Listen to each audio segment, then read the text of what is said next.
1963년 10월 15일에 제5대 대통령 선거가 전국적으로 실시되었다. 선거 결과는 공화당의 박정희 후보가 당선되었다.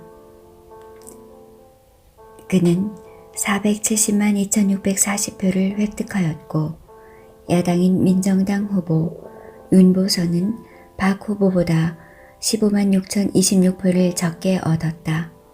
이 적은 표 차이에 미련을 거두지 못한 윤 후보는 실제의 대통령은 박모이지만 정신적인 대통령은 바로 나다라는 발언을 해서 국민들의 핀잔을 받았다. 이 해가 저물기 전인 12월 17일 제5대 대통령 취임식이 있었다. 한편 대통령 취임식에 앞서 11월 26일에 제6대 국회의원 선거가 있었다. 이 선거는 군정에서 민정으로 넘어가는 마지막 단계였다. 이 선거에서 예상대로 공화당이 압승을 거두었다. 민정당은 참패했다. 투표는 30.2%라는 귀권율을 보였는데 이것은 전례 없이 높았다. 그 원인은 그동안 혼미의 와중에서 헤어나지 못했던 정국과 이정자들에 대한 환멸, 그리고 극심한 민생구가 낳은 정치적 무관심 때문이라고 생각할 수가 있었다. 지역구 선거 결과 공화당이 86석, 민정당이 27석, 민주당이 8석, 자민당이 6석의 분표를 보여주었다. 군정이 양의 이정표를 두고 있는 6대 국회의원 선거의 특징은 대학 출신자 당선자들이 전체 의석의 85%를 차지했다는 사실이었다.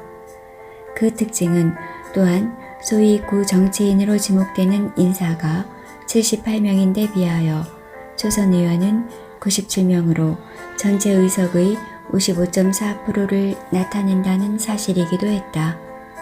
아울러 전체 당선자들의 평균 연령이 48세라는 점도 특징이라면 특징이었다. 이 이빨 그룹의 우상이었던 김대호도 6대 국회의 티켓을 따는 데 성공했다. 그는 그 분지도시에 흩어져 살던 옛 모교 선후배들의 집중적인 지원을 받았다.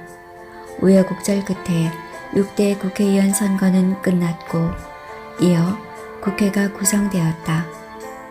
박정희가 이끄는 제3공화국은 새로운 세대, 새 역사 창조의 기치를 내걸고 출발했다. 영조는 오여인이 들고 오는 신문을 보고 있기 때문에 시국의 향방을 정확하게 짐작하고 있었다. 그러나 그는 끝내 이 선거의 대열에 모습을 나타내지 않았다.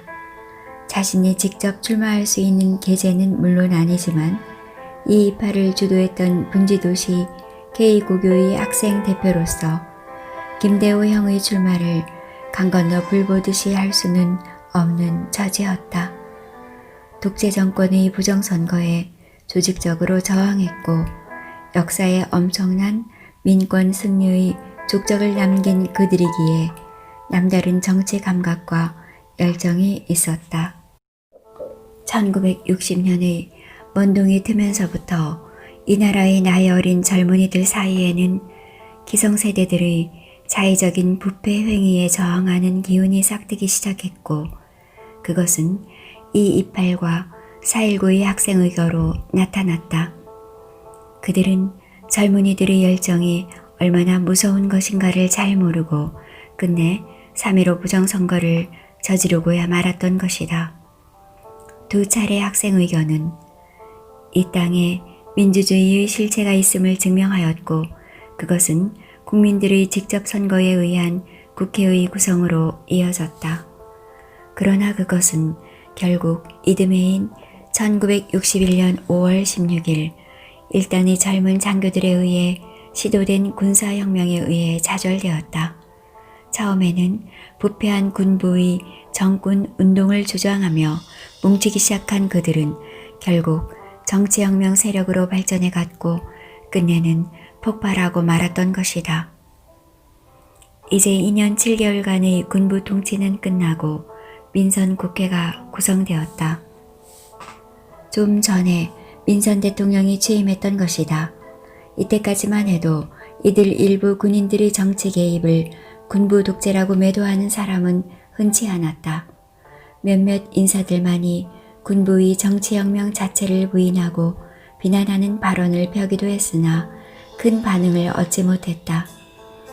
이들 일단의 젊은 군인들의 등장은 부패와 혼돈의 정치 현실 속에서 시달리던 시민들에게는 하나의 기대요, 희망일 수가 있었다. 오해수 여인의 적극적인 보살핌 속에서 영주는 입시 준비에 전력했다. 이제 겨우 한 달 조금 넘는 날짜가 남아있을 뿐이었다. 그리고 그렇게도 그리워했던 여인 오해수를 마음껏 소유할 수 있었다. 그녀는 직장 관계로 아침 일찍 나갔다가 자정이 되어서야 돌아왔다. 한밤중에 짧게 이루어지는 그들의 만남은 열정과 뜨거움, 바로 그것이었다. 오해수 여인과의 생활을 통해 영주는 변모되어가는 자신을 느꼈다. 아직도 어리게만 생각되던 자신이 왠지 모르게 크게 성장한 것 같은 느낌을 받고 있었다. 인간의 5만 가지 사연을 가슴에 지닌 현숙한 여인을 성적으로 완전히 자신의 소유로 한다는 사실은 자신을 그만큼 사연 많은 남자로 만드는 일이 아닐까. 아랫방의 사내는 회복세를 전혀 보이지 않았다. 그는 이제 침도 삼키지 못했다. 물 한 모금 마시려고 해도 큰 힘이 들었다. 그의 얼굴은 백지장처럼 창백해져 갔다. 그가 변소를 가기 위해 방을 나설 때 보면 그는 분명히 심한 현기증을 타는 것 같았다. 어느 눈 오는 날이었다. 오여인은 직장에 나가고 없었다. 아래층으로 내려온 영주는 사내의 방문을 열어보았다. 그가 뒤집어 쓰고 지내던 이부자리는 텅 비어 있었다. 화장실에 갔거니 생각했다. 마침 영준도 그리로 가는 길이었다. 그러나 거기에 사내는 없었다. 문득 의아한 생각이 들었다. 화장실과 방이 아니고서는 도무지 그가 갈 만한 데를 영주는 알고 있지 못했다. 영주는 집을 나와 돌계단 길을 걸어내렸다. 돌계단을 하나하나 걸어내리던 영주는 잠시 고개를 들고 시선을 멀리 던졌다. 저 아래 이화장 및 어둑해진 골목으로는 제법 두텁게 눈이 쌓이고 있었다. 돌계단 입구에 있던 구멍가게 아주머니에게 물어보았다. 우리 집 악사 양반 못 보았나요? 그 양반 2시간 전에 잠바 뒤집어 쓰고 저리로 내려가던데요. 그 양반 어디 아프지요? 다리는 마구 비틀거리더라고요. 얼굴이 새하얘 갖고서는. 전혀 짐작도 안 갑니까? 정말로 모르겠네요. 그 사람 돈 아쉬어 당기던 직장에 돈 끌어간 게 아니에요? 요샌 직장도 안 나가잖아요. 글쎄요. 영주는 오여인에게 전화를 했다. 아마 병원에 갔을 거예요. 언젠가 보았더니 돈은 기백만 원 모아둔 게 있었어요. 방사선 치료로 효과를 보지 못했으니 어쩌면 최후로 항암제 치료를 받을지도 모르죠. 오늘 밤을 기다려 보아야겠구만. 항암제 치료를 받으려면 어차피 입원을 해야 할 테니까. 네, 그래요. 오늘 밤 좀 일찍이 들어갈게요. 영주는 시간이 바빠 사내의 행적을 더 이상 추적하지 않았다. 오여인이 말이 맞을는지도 모른다는 생각이 들었다.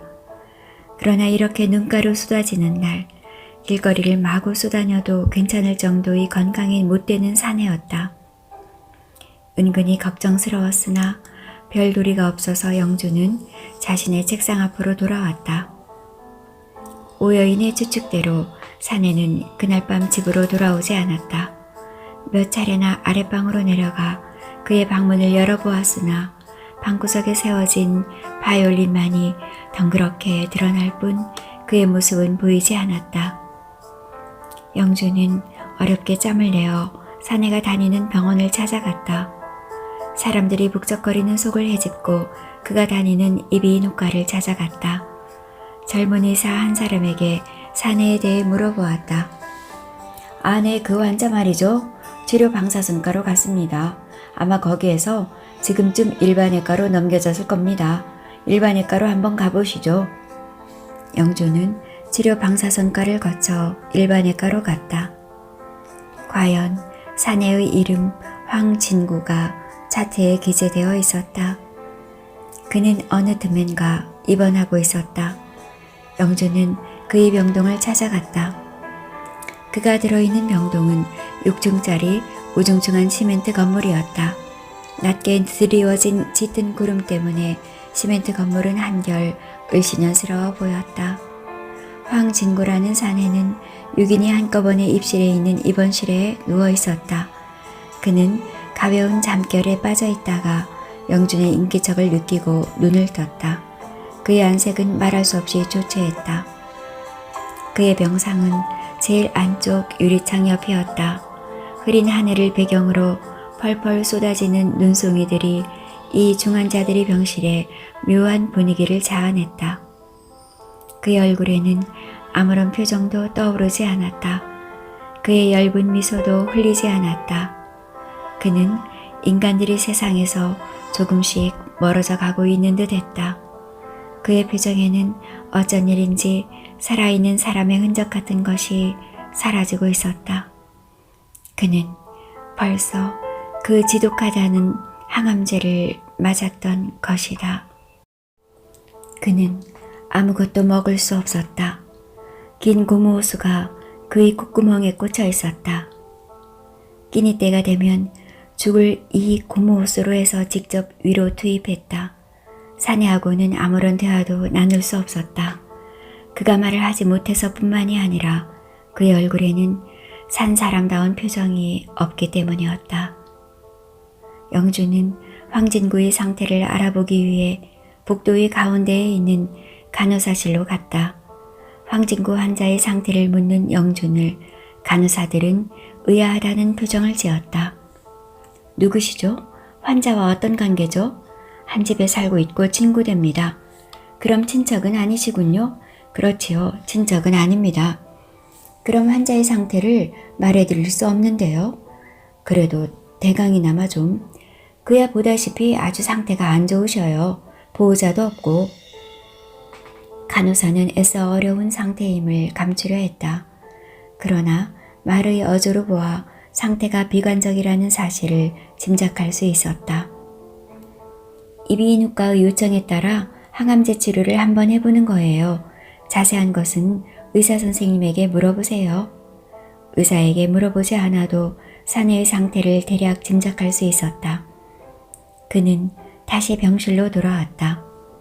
벽면에 붙은 라지에이터에서는 뜨거운 스팀이 뿜어지고 있었다.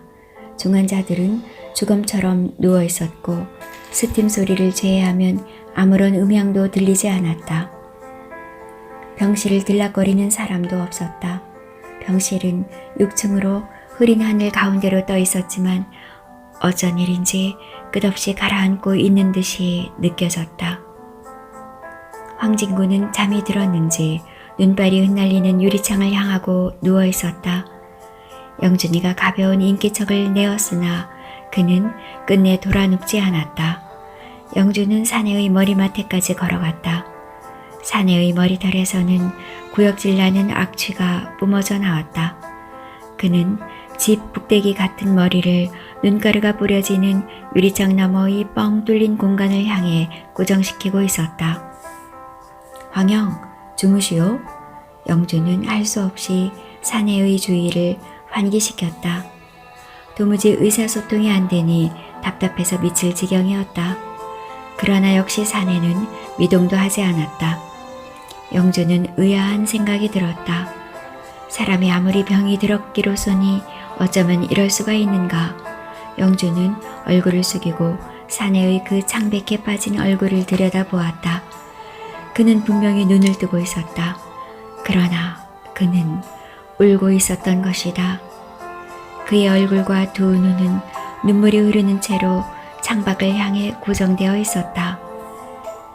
영준은 사내의 시선을 따라 창밖을 내려다보았다. 눈발 뿌려지는 흐린 공간 속에 흰 가운을 입은 사람들이 부산히 움직이고 있었다. 지붕만 보이는 긴 차도 있었다. 그것은 연구차였고 내려다 보이는 그 건물의 입구는 영안실로 통하고 있었다.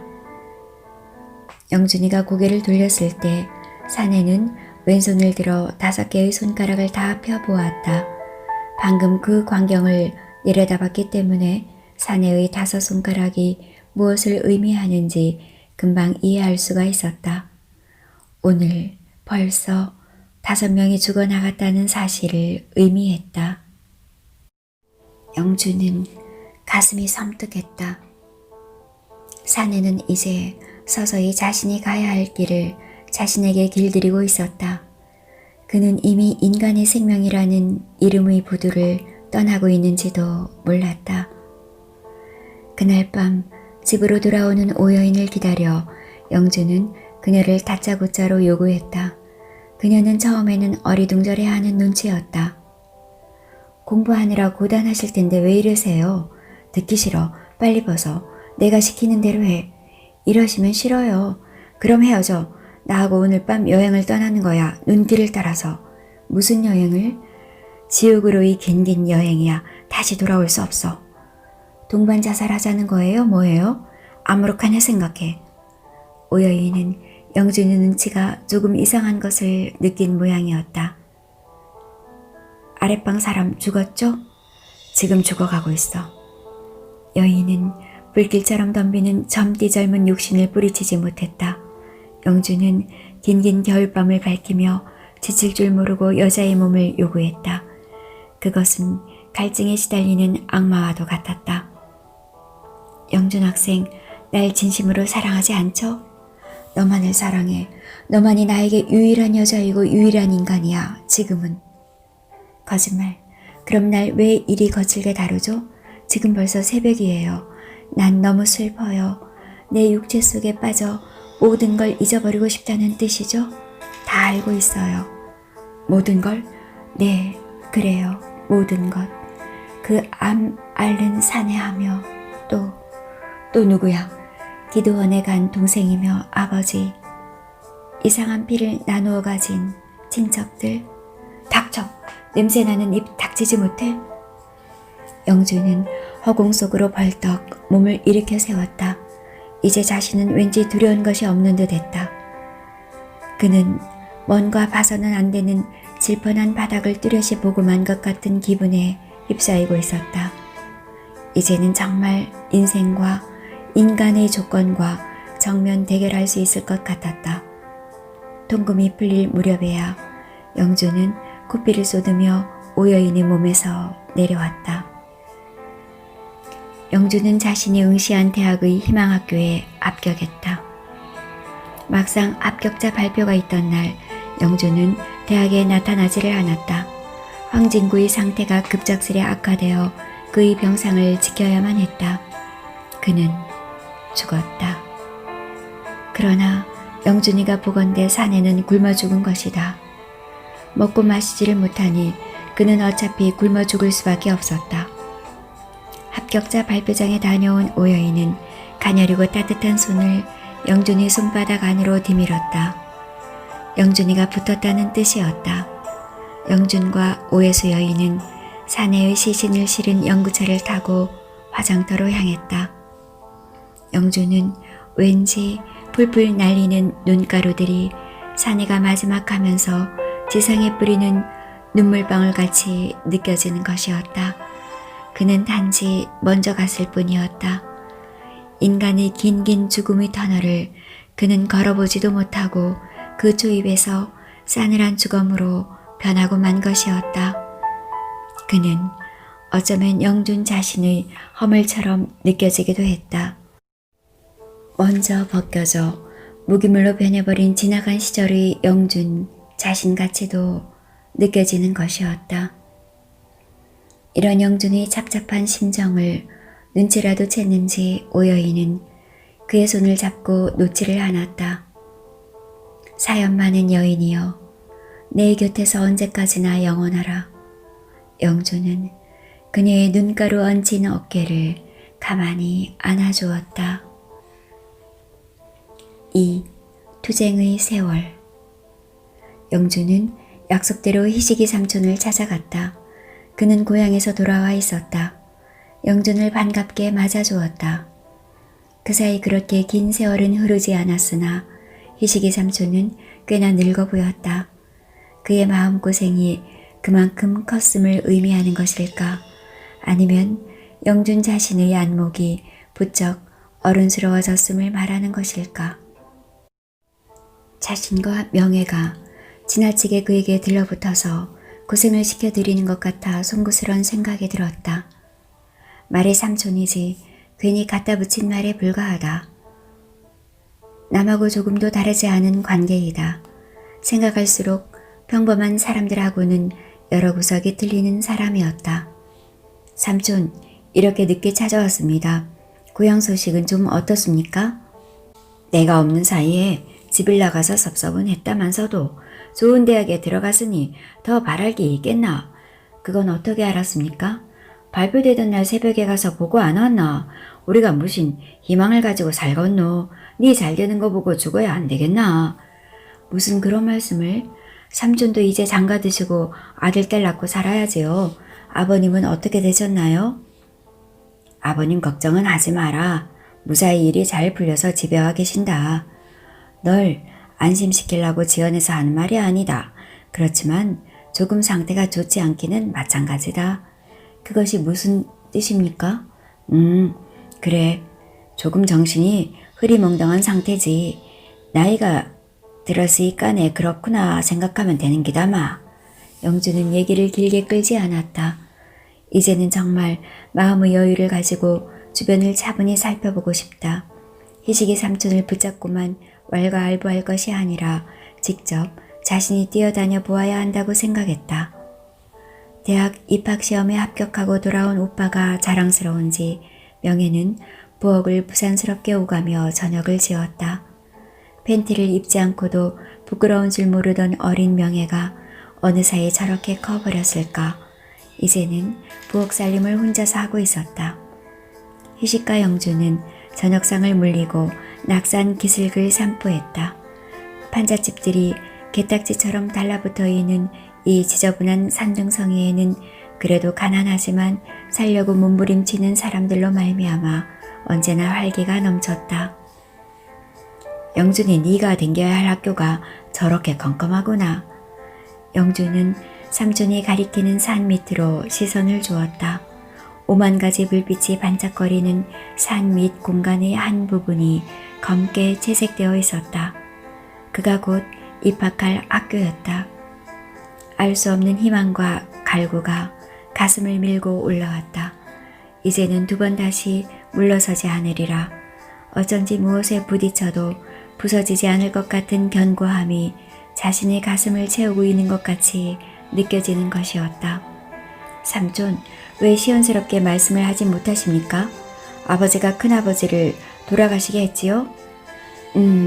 꼭 그런 것은 아니다. 아버지에게 무슨 사리 같은 것이 없었던 것으로 최종 판결이 났다. 그럼 아버지가 큰아버지를 죽였단 말입니까? 사리가 전혀 없었다니까. 이건 내 얘기가 아니고 재판소 판사들의 판결이다. 그러니까네 틀림이 없는 게지. 그러니까 죽이긴 죽였군요. 글쎄다. 뭘 어떻게 설명해야 하는 건지 나도 확실히는 모른다. 계절은 아직 완전히 녹지 않았다. 눈가를 실은 늦겨울 바람이 어수선한 도시를 서서히 덮어가는 밤의 장막을 흔들며 불어왔다. 춥지 않냐? 괜찮습니다. 이들은 이제 고향을 떠난 지 해를 거듭해 가니 자신들도 모르게 고향 사투리를 조금씩 잊어갔다. 고향 사투리의 억양이 그들이 말에서 조금씩 사라져 간다는 사실은 그들의 삶의 무대가 벌써 고향이 아님을 뜻하는 것이다. 사람은 삶의 현장에서 말을 익히는 것이다.